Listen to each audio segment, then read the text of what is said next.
첫 번째 분석을 한 게 일반적으로 프로이디언 방식으로 이걸 뉴라틱 환자로 보고 분석한 거죠. 코우시 Z라고 하는 환자를 보면서 처음 4년 반 동안 이 환자를 아주 잘 본인이 치료했어요. 그래서 본인은 치료 종결까지 왔는데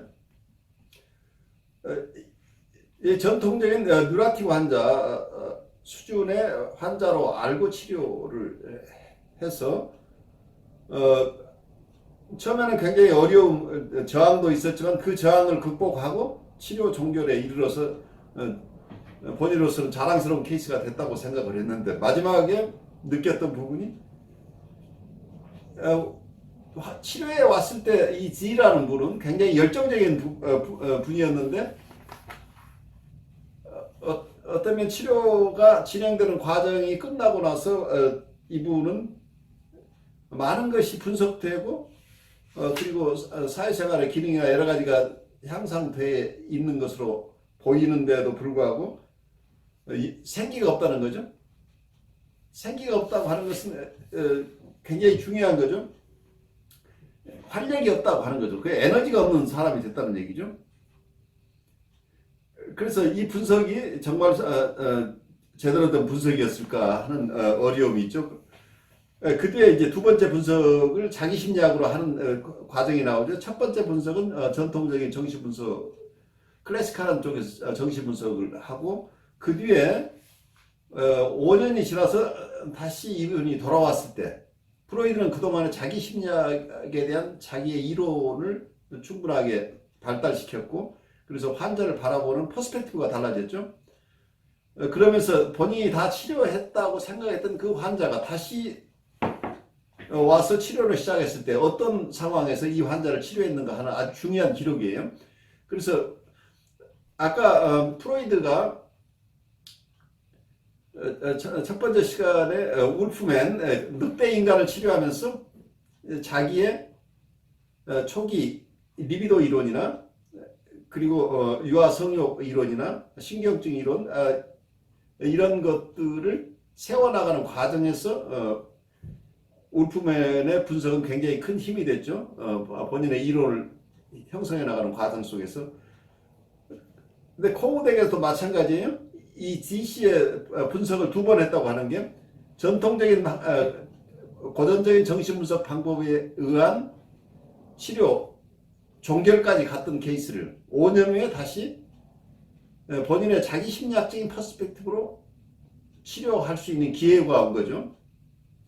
그래서 초기에는 전통적인 신경증 환자로 보고 치료를 했었는데 두 번째 왔을 때는 그런 환자가 아니고 자기애적인 부분에 장애가 있는 환자라고 환자에 대한 퍼스펙티브가 일단 달라진 상황에서 새로운 치료 기법이 도움이 되죠. 어쩌면은 프로이드가 아까 첫 시간에서 봤던 울프맨도 이 같은 관점에서 봐야 되지 않겠어요? 프로이드가 초기에 이분을 잘 치료해서 나중에 변호사까지 됐지만 그분이 살아가면서 계속해서 또다시 치료를 받지 않으면 자기 삶을 영위할 수 없을 만큼 특히 사이카틱한 상태를 체험하는 이런 과정이라고 한다면 그 뒤에 치료하신 것은 다른 치료자들이 치료를 할 때 프로이드가 봤던 초기에 신경증적 환자에 대한 치료 방식이 아닌 어떤 프리에드퍼럴 환자, 사이카틱한 증상을 가진 환자에 대한 치료 기법으로 다가갔을 거라는 얘기죠. 그래서 그 환자 아주 시밀한 케이스죠. Z라는 환자는 어떤 신경증적인 부분도 보이지만 어떤 프리에드퍼런 지점을 많이 가지고 있는 환자였다고 하는 부분이죠. 여기서 코우시 두 번 분석을 한 코우시의 환자 Z씨도 마찬가지로 에더퍼란 지점, 그러니까 뉴라틱한 부분도 있지만 프리에더퍼란 지점을 많이 가지는 환자이기 때문에 이런 두 번의 분석이 일어난다는 거죠. 실제 임상에서는 어떤 상황이 되냐면 초기에 환자가 오면 대부분 굉장히 합리적이고 설명을 잘하고 자기를 잘 표현하는 것 같아서 특히 지적으로 능력 있는 분들은 이분이 왜 치료에 왔는지를 잘 이해하지 못할 만큼 아주 조리 있게 자기를 잘 드러내는 분도 있어요. 근데 이게 이 치료를 다 끝냈다고 하는 어느 지점까지 가면은 치료가 된 게 아니고 그때 프리에너프란 지점들이 나오기 시작하는 경우도 있다는 얘기예요. 그래서 어떤 면에서는 아까 아버지 이슈가 먼저 나오고 보통은 아버지하고 관계를 중심으로 하는 것은 어떤 것들이에요? 대부분 오이디푸스 컴플렉스 중심의 치료를 할 때는 아버지하고 관계에 대한 이야기들이 많이 나와요. 그래 프리에더프론 환자 치료에서는 어머니하고 관계가 많이 나오죠. 그래서 보통은 아버지하고 관계에 대해서 엄청나게 작업이 된 이후에 작업이 꽤 됐다 싶으면 그때 이제 종결을 하는 게 아니고 어느 시점에 보면 이제야 치료가 시작된다는 느낌이 오는 경우도 있다는 얘기예요. 그래서 이 과정을 프로이드는 자기 스스로 이 두 과정을 다 가진 않았지만 코우스는 자기 스스로 자기가 처음에 믿었던 뉴라티브 환자의 치료가 성공적이었다고 했는데 나중에 이분이 돌아와서 다시 처음부터 치료를 한 체험을 가지고 자기 이론이 옳았다는 것을 입증해주는 케이스로 삼고 또 어떤 자기의 치료 기법이 효과적이라는 것을 입증해내는데 이 케이스를 굉장히 비중 있게 다뤘어요. 여기서 어떠면 진 씨의 어머니에 대해서 잘 설명하고 있는데 조금 보시면 이게 분리개별화가 되지 않은 어머니를 지금 설명하고 있죠. 아이를 굉장히 사랑해 주었지만 아이가 자기에게 전적으로 의존하는 것을 전제로 한 조건부 사랑을 주는 엄마였다는 얘기죠. 아이가 독립적으로 자라는 걸 허용하지 않았던 엄마죠. 그렇지만 아이로서는 이 어머니가 필요했기 때문에 이 어머니하고 자기의 관계를 아이가 어떤 주도적인 입장에서 자기를 보호할 만큼 그런 어떤 이고의 스트렝스가 없는 아이죠. 그래서 분리개별화가 되어 있지 않은 이 상황에서 이분은 살면서 많은 어려움을 겪고 있는 거죠. 그래서 어떤 이상화된 부모 원상이라고 하는 것을 그대로 유지하고 있지만 사실은 이상적이지 않았던 어머니죠. 그렇지만 이상화하고 살아야 되는 어린아이들의 어려움이죠. 아무리 배드 아브젝트지만 배드 아브젝트는 노 아브젝트보다 훨씬 좋은 거기 때문에 아이들로서는 자기에게는 선택의 여지가 없죠. 그래서 어머니가 자기에게 절대적으로 의존하는 아들만 칭찬해 준다고 하는 자기 품을 벗어난 아이는 용납할 수 없는 이 어머니 밑에서 있게 된다고 한다면 이 아이로서는 분리개별화를 엄두를 낼 수 없는 상황이죠. 그런데 첫 번째 진씨의 분석에서 코웃이 봤던 것은 처음에 이 환자는 독립된 인격을 이미 독립한 사람으로 보고 치료를 했다고 하는 게 중요하죠. 그 지점에서 코웃이 잘못 봤다는 얘기예요. 첫 번째 분석에서 분리개별화가 된 사람으로 봤기 때문에 뉴라틱한 환자로 본 거죠. 그런데 두 번째 분석에서 보니까 이상화된 대상을 찾고 있는 이런 자기애적 성격이나 행동장애인 사람으로 이해하게 됐죠. 그래서 어떤 면에서 코웃이 봤을 때 이렇게 이상화 대상을 찾고 있는 것은 과거에 충분하게 얻지 못했던 걸 지금 새로 얻고자 하는, 지금 발달하고자 하는 욕구로 보고 있는 거죠. 이 성숙의 과정으로 보지 이거 자체가 전이를 단순한 과거의 반복이라고 보지를 않고 새로운 발달이라고 보는 측면, 코웃이 가지고 있는 아주 중요한 무슨 발달적인 측면을 보고 있다고 하는 것은 굉장히 도움이 돼요. 단지 과거의 배드 오브젝트의 과거의 어머니하고 관계에서 있었던 것을 치료자의 관계에서 다시 체험한다 하는 것으로만 볼 부분이 아니고 어머니하고 관계에서 충분하게 채워지지 않았던 자기애적인 니드를 치료자를 통해서 치료자를 통해서 성숙하고 싶어 하는 욕구가 이 속에 있다는 거예요. 그래서 어떠면 발달하고 싶은, 성숙하고 싶은 욕구를 본 것은 코웃의 아주 좋은 착안이라고 저는 느껴져요. 그래서 두 번째 분석하면서는 어떤 방어적인 측면, 저항이라고 할 때 보통 전통적인 입장에서는 저항이 있으면 그 저항을 해석을 통해서 해소하는 거죠. 그렇지만 이런 자객적인 환자들은 이 저항을, 자객적 행동을 방어적인 책략으로 보지 않고 그것을 분석에서 되살아나는 어린 시절의 경험이라고 코웃이 지금 표현하고 있는데,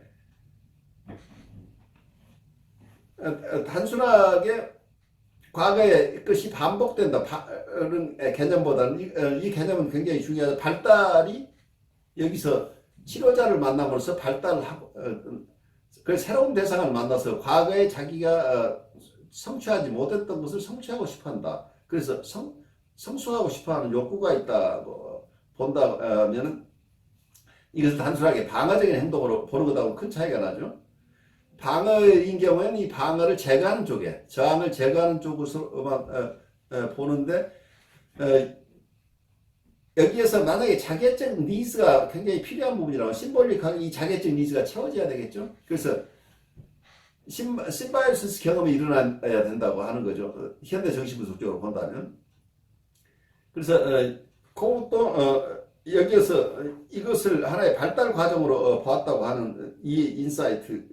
그래서 이걸 단순하게 저항이나 방어 쪽에서 보지 않고 이 사람의 성장 과정으로 보고 있는 것은 스파르타니스가 보는 것도 비슷한 관점인데, 저항이 있을 때 프리헤드폰 환자의 저항은 저항에 조인해 줘야 된다고 하는, 저항을 제거하는 게 아니라 이분 스스로가 이걸 벗어날 수 있는 이고 스트렝스가 생길 때까지는 그 저항에 함께 있어줘야, 저항을 격려해주고 오히려 이 사람이 자기 심하지 않도록 인슐레이션 해줘야 된다. 아주 이 사람을 충분하게 보호해주면서 함께 가야 된다고 하는 부분이, 그 얘기는 다른 쪽에서 본다면 이분의 자기적 니즈가 충분하게 치료자와 관계에서 채워지는 과정. 근데 무조건 만족시키라는 게 아니고 이 발달 과정에서 필요한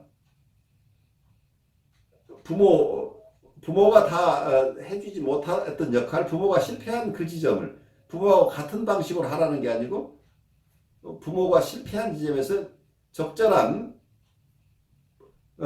부모 대상, 건강한 부모 대상이 해줬을 것, 잘 양육했던 부모가 할 수 있었던 역할을 치료 과정에서 심볼릭하게 전이 속에서 이게 일어나야 된다는 거죠. 그래서 내담자 이 환자 입장에서 발달하지 못했던 부분을 새로운 대상을 만남으로써 새로운 경험을 해야만이 이분이 건강해진다고 하는 측면. 그래서 이 속에 발달 이론이 현대적 신분석이나 코웃 심리학 속에 함께 들어있다고 보여요. 우리 그 다음으로 가면서 얘기하죠.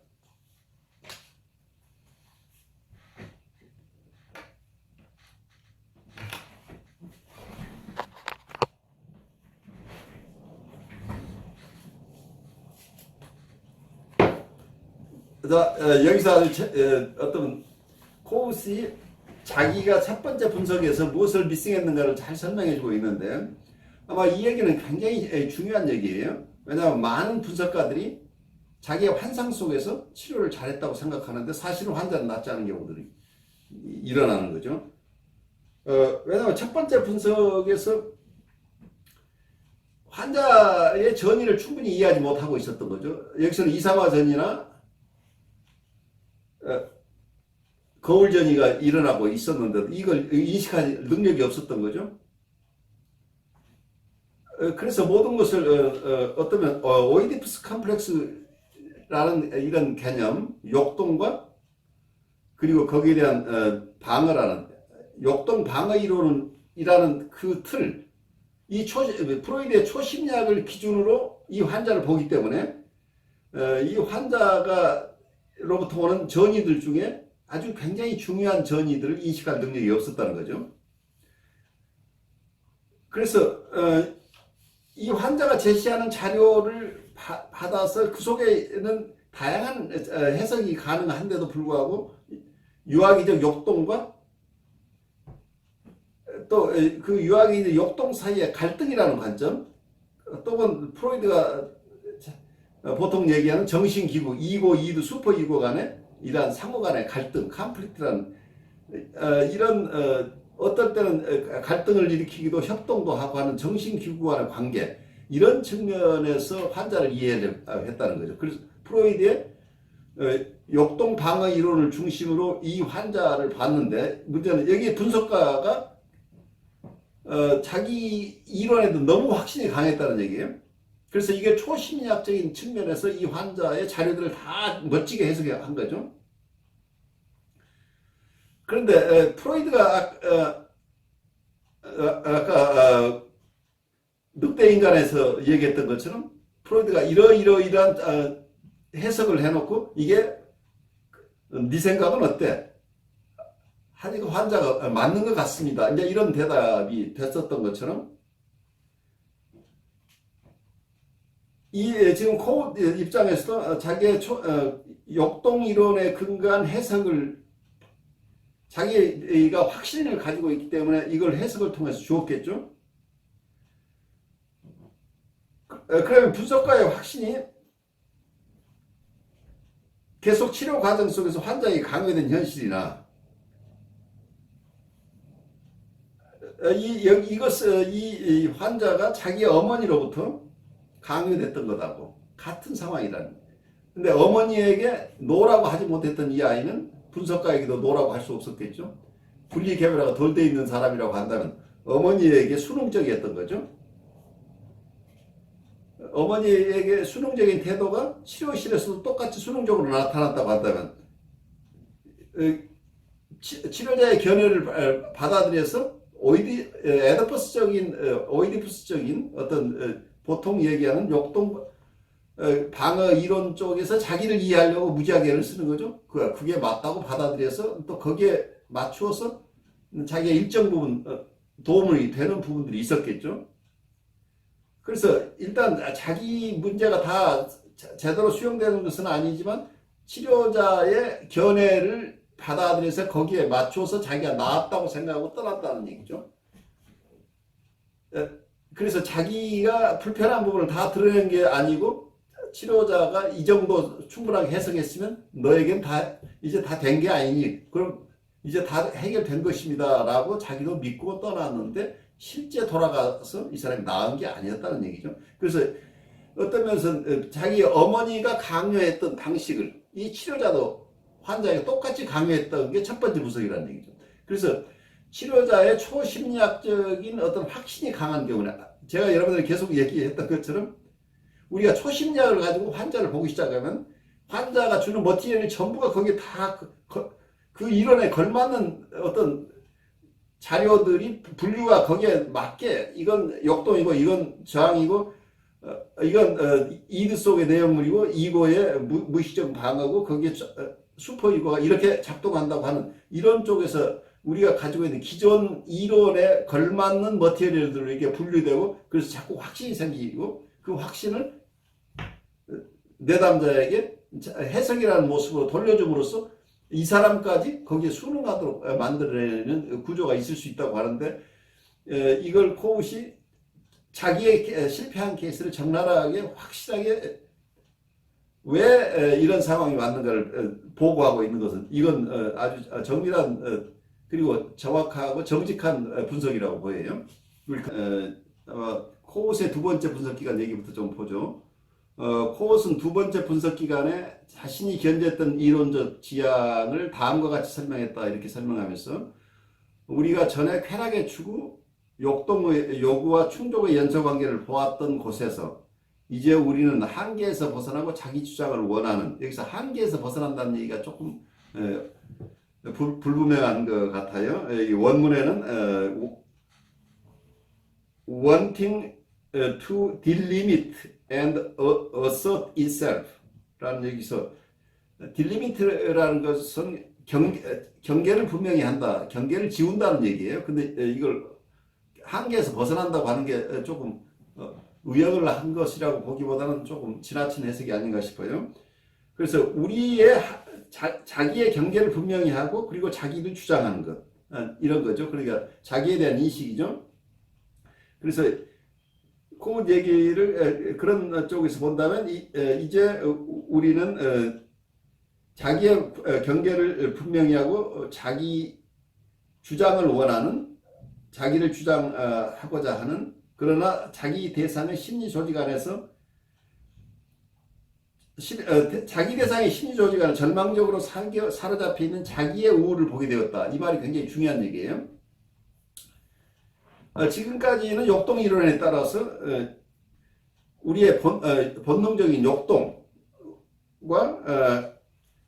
이걸 충족하는 경우에 올 수 있는 guilty feeling, 그래서 거기에 대한 어떤 저항 이런 쪽에서 이해하려고 애를 썼는데 그렇게 봤던 곳에 실제 일어나고 있었던 것은 여기서 죄의 문제가 아니고 절망적인 인간을 보게 된다는 거예요. 그래서 죄의식에 사로잡힌 인간이 아니고 이러지도 못하고 저러지도 못하는 절망에 빠진 인간을 여기서 봤다는 얘기인데 여기서는 자기 대상의 심리 조직 안에 사로잡혀 있다는 얘기예요. 자기 대상이 누구예요? 여기서는 어머니죠. 어머니의 사이카틱한 이 심리에 자기가 포로로 돼 있었다는 얘기죠. 그래서 거기에 어머니의 심리 구조, 심리 조직 안에 절망적으로 사로잡혀 있기 때문에 그 속에는 심한 우울이 있죠. 이건 죄의식이 있는 어떤 우울이 아니죠. 죄의식이 없는 절망적인 우울이란 얘기예요. 그러니까 우리가 보통 프로이드가 봤던 죄의식과 관련되는 우울이 아니란 얘기예요. 여기서 우울은.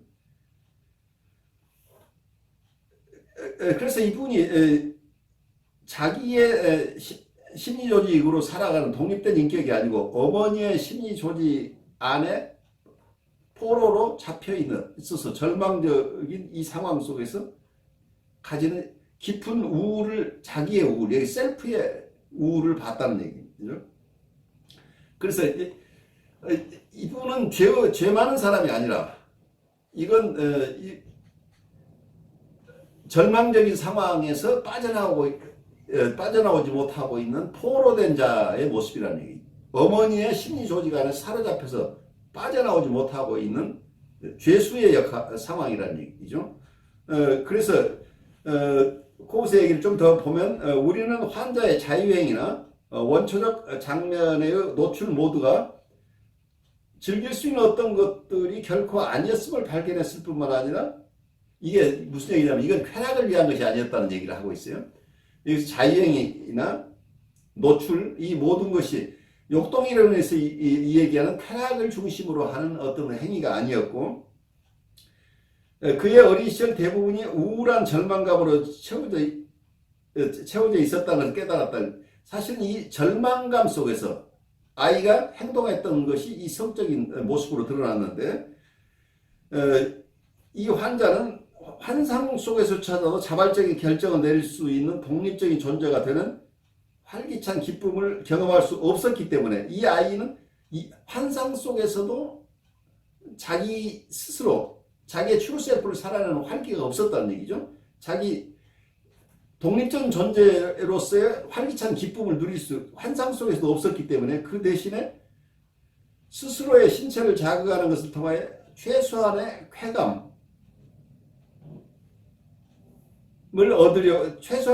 얻으려고 시도했다고 이렇게 얘기하고 있는데 이걸 다시 코웃이 뭐라고 설명하냐면 자유행위는 역동에 의한 것이 아니며 힘있는 자기를 가진 건강한 아이의 쾌락 추구적 행동도 아니다. 그것은 그의 신체 중에 가장 예민한 부분을 자극하는 것을 통해서 자신이 살아있고 존재한다는 증거를 얻고자 하는 일시적인 시도일 뿐이다. 이게 코웃이 봤던 아주 중요한 인사이트죠. 이건 쾌락, 자유행위나 노출이라고 하는 것이 성적인 데 목적이 있었던 게 아니고 자기가 절대적인 절망감 속에서 빠져 있는 아이가 아무 활기찬 기쁨을 경험하지 못하니까 최소한의 기쁨, 최소한의 어떤 자기의 살아있음을 입증해낼 수 있는 정도라도 어떤 자극을 얻고자 하는 행동이 여기서 성적인 모습으로 드러났다. 고 이렇게 설명하고 있죠. 겉으로 봐서는 성적 행동이지만 이 사람은 이 절망감 속에서 빠져나가기 위한 노력의 모습이었다. 이게 코웃이 본 인사이트인데 이건 어떤 면에서 불안에서 생겨난 겉으로 보면 오이디푸스적인 모습, 에더퍼스적인 모습, 부모 중에 한 사람과 강한 애착 관계를 형성하는 에더퍼스적인 현상이 아까 제가 잠깐 설명드렸습니다만 캐롤라이가 두 가지로 봤는데 하나는 성적 자극이 심한 곳에서 아이가 그런 경험을 할 수도 있지만 대부분의 경우는 심각한 불안 때문에 이 불안을 해소하기 위한 방식으로 이런 에더퍼스적인 애착이 일어난다는 것하고 여기에서 이 자유행위 자체다. 이분의 절망감 속에서 아이가 경험하는 깊은 우울 속에서 자기를 확인하는 과정이라고 하는 것들은 이 이론들이 서로 같이 맞닿아 있다고 여러분들이 이해하면 좋을 것 같아요. 여기서 우리 목사님 좀 나눌 거 있으면 더 나누고 싶어요. 여기 이 얘기가 이해가 되나요? 무슨 얘기인지? 코웃에게 집요한 질문이 있었는데 여기에 대답을 하지 않음으로써 치료를 했다고 하는 걸 이해하실 수 있냐?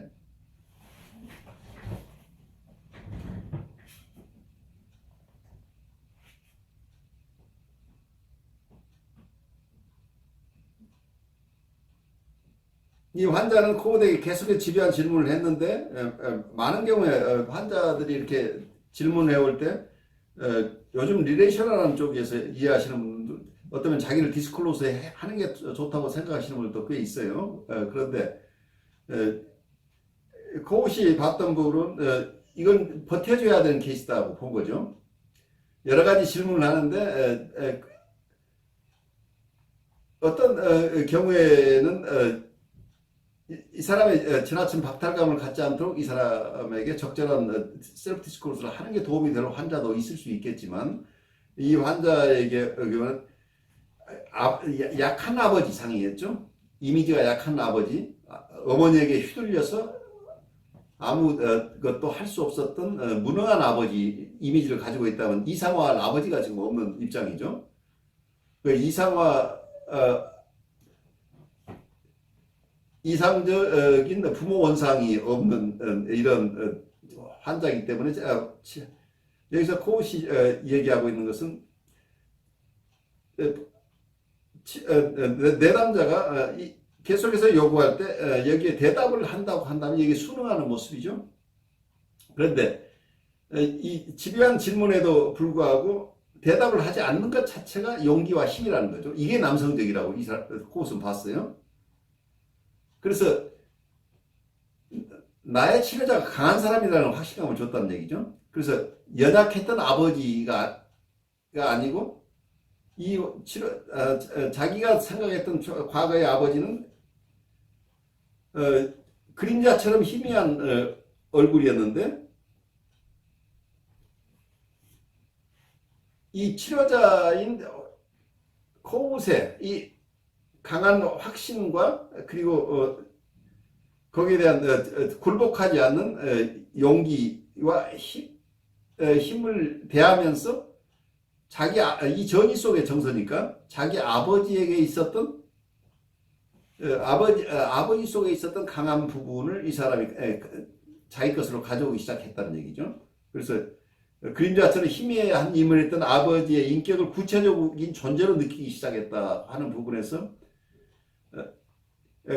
과거에 이 사람이 가지고 있던 아버지에 대한 어떤 왜곡된 이미지가 이 전이정서를 통해서 코웃이 보여준 아버지의 용기와 힘을 가진 아버지로서 전이 대상이 되어줌으로써 원래 아버지에게 가지고 있었던 지금 어떤 면은 억압되어 있었던 이 사람의 정서나 생각이 회복될 수 있도록 도와주는 어떤 과정을 갖다고 하는 그 얘기를 하고 있다고 느껴져요. 그 다음으로 가면서 보죠.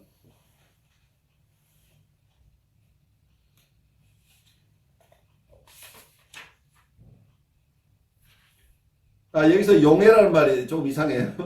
무슨 얘기냐면, 여기 지씨는 그의 어머니와 연결된 원초적인 자기 대상을 용해시키고 나서 강한 아버지에게로 향했다. 이게 내 원문을 보시면 무슨 얘기를 하고 있냐면 relinquishing the archaic self-object, self-object tie. 그래서 the archaic self-object tie를 포기한다 얘기예요. 이것은 아주 고태적인 자기 대상과의 유대를 포기한다. 그래서 어머니하고의 종속적인 관계를 포기한다는 얘기예요. 의존적인 관계를 포기했다는 얘기예요.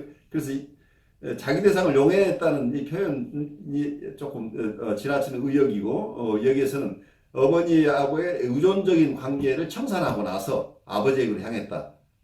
이런 개념으로 받아들이시면 좋을 것 같아요. 코웃이 이게 그림으로 설명하는 걸 아주 좋아해요. 가끔 설명을 하는데, 어쩌면 이게 코웃의 자기가 첫 번째 분석했던 것은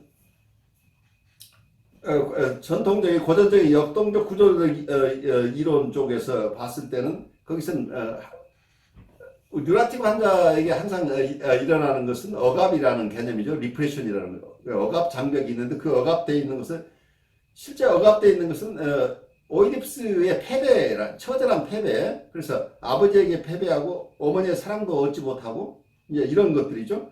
오이디푸스의 패배로 인한 거세 불안과 우울이 있다는 거죠.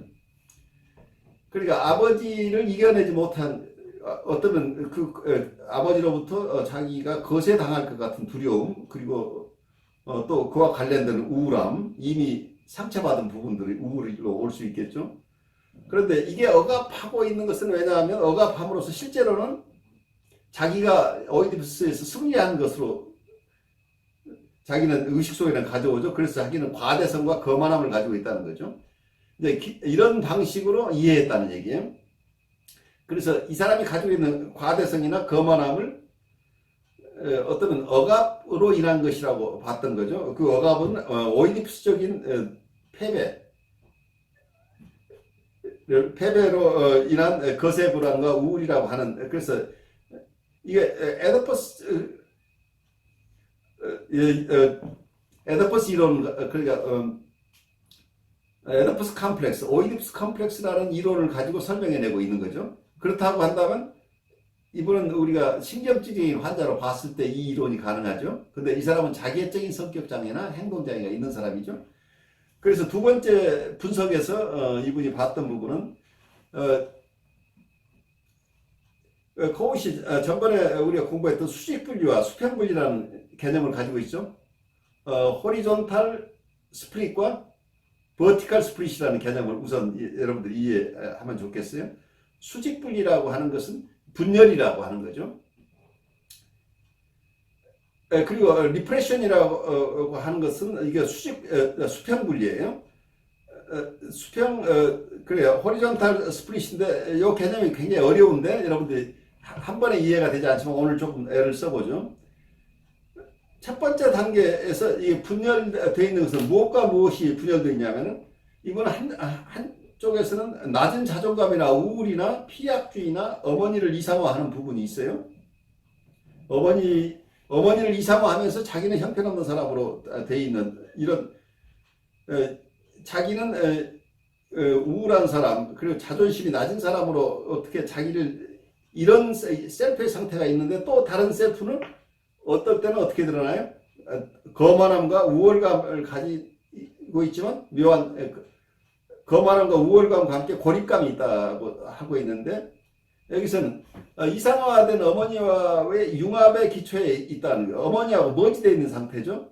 어머니는 환자가 그녀의 부속물에 머물러 있는 한 환자를 아빠보다 우수하다고 인정하는 관계가 있죠. 그래서 어머니가 원하는 대로 살 때는 뭐든지 다 이룰 수 있는 것 같은 거대 자기가 여기 있죠.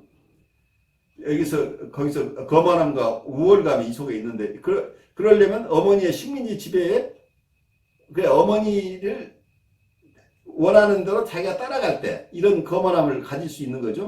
우월감을 가질 수 있는데 이런 상태. 그래서 자기가 뭐든 다 이룰 수 있는 것 같은데 그쪽에 숨겨져 있는 어머니에게 복종하는 한 어머니의 이제 이런 상태. 그래서 자기가 굉장히 전능감을 가진 모습으로 드러날 때도 있는데 어떨 때는 어머니는 자기의 전능감이 드러나는 게 아니고 어머니가 다 뭐든 이루는 것 같은 자기는 형편없는 사람이라고 느낄 때 이 사람은 어떤 굉장한 우울을 경험한다는 거죠. 이 두 상태가 번갈아 가만히 있어요. 의식 속에 있는 거예요. 어떨 때는 이 사람이 전능감이 드러나고 어떨 때는 자기 어머니는 대단해 보이는데 자기는 형편없는 존재로 느끼는 게 이게 스플릿이 돼 있다는 얘기예요. 근데 스플릿 돼 있는데 이게 버티컬 스플릿은 의식 속에 이미 있는 거예요. 의식 속에 어떨 때는 자기가 거대 자기로 드러나고 어떨 때는 자기 자존심이 떨어져요. 이 두 가지 상태가 서로 격리되어 있다는 얘기예요. 다 의식 속에 있는 거예요. 그게 억압된 상태가 아니에요. 이 두 가지는 다 의식에 있는 내용이죠. 그렇지만 이런 교차되는 이고의 상태예요. 근데 이 두 가지가 인격적으로 통합되지 않는다는 얘기예요. 어쩔 때는 자기가 대단한 것처럼 느끼는데 어떨 때는 형편없는 존재로 느끼는 게 왔다 갔다 하는 거죠. 그래 자기의 상태가 이 두 가지가 오가는 상태를 우선 분석해 냈다는 얘기예요. 첫 번째는 그래서 이때 G씨는 어머니하고 융합을 상실하고 그래서 자기를 상실할 두려움에 직면한다. 이 부분을 분석을 하게 되니까 어머니하고 융합되어 있을 때는 자기가 굉장히 거대한 자기 같이 느껴지는데 어머니하고 자기가 분리를 생각을 하는 순간 자기는 또 형편없어지는 거죠. 그래서 여기서 이 부분 분석하는 과정 속에서는 자기를 상실할 두려움을 이 사람이 느낀다는 거죠. 어머니하고 떨어져 나온다는, 분리 독립이 이만큼 어렵다는 얘기예요. 자기가 없어져 버릴 것 같은 느낌이죠. 어머니의 서포트가 없으면. 그렇기 때문에 이 두 가지가 오고 가는 이 상태인데 인격 통합이 안 돼 있다는 건 이 두 가지 상태가 번갈아 가지만 이게 통합되지 않은 상태가 특별히 이 사람한테는 의식 속에 의아한 곳으로 들어오지 않고 그냥 자기가 어느 날은 이 상태고 어느 날은 이 상태죠. 그러니까 마치 여러분들이 조울증에 있는 사람이 어떨 때는 우울하고 어떨 때는 굉장히 매닉한 것하고 비슷하죠. 그렇지만 같은 인격 안에 이 두 가지 상태가 같이 있어요. 근데 그 밑바닥에는 아버지를 이상화하고 있었던 부분이죠. 어머니에게 사실은 굉장히 화가 나 있는 부분, 어머니에 대한 분노가 있고, 그리고 이 사람의 트루셀프 속에 있는 남성적인 어떤 과시주의 같은 게 있는데, 이건 다 억압되어 있는 거예요. 자기가 잘났다고 하는 순간, 어머니 앞에는 드러낼 수 없는 거죠. 남성성을 어머니 앞에 내세울 수 없었던 부분이고, 그렇지만 자기의 남성성을 억압했어야 되고 아버지 이상화하는 것도 억압했어야 됐던 이 과거 속에서 어머니에 대한 분노, 경로가 이 속에 숨겨져 있는데 이 어머니에 대한 경로나 아버지에 대한 드러내지 않고 있는 이상화, 이것이 억압되어 있다는 거죠. 그래서 의식에는 없었다는 얘기예요. 그래서 이 첫 번째 어머니하고 관계를 분석하고 나니까 두 번째 억압되어 있었던 아버지하고 관계, 이게 호리존탈 스플릿이라고 하는데 억압되어 있는 것의 내용물이 의식으로 드러나는 거죠. 그래서 첫 번째 작업과 두 번째 작업이 두 번째 단계 이게 호리존탈 스플릿을 해결하는 과정에서 G씨가 경험했던 것은 G씨는 경로, 자기 주장성, 독립적 자기의 성욕과 과시주의를 의식하면서 외상이 되는 과도한 자극과 자기가 해체되는 두려움에 직면한다. 그래서 사실은 이 수평분리 과정과 수직분리 과정 속에서 이분이 겪게 되는 두려움이 각각 다른 거죠. 첫 번째 1단계 작업에서 경험했던 것은 어머니와의 융합을 상실하고 그래서 자기를 상실할 것 같은 두려움을 이분은 버티컬 스플릿을 분석하는 과정에서 느꼈는데 두 번째 단계에서 이분이 억압장벽 밑에 억압되어 있는 것들을 다루면서 느꼈던 G씨의 경험은 이때 경로, 분노죠. 억압되어 있던 분노, 그리고 자기주상성, 셀프 어서티브니스, 그리고 독립적인 자기의 성욕과 과시주의, 이런 것들을 의식하면서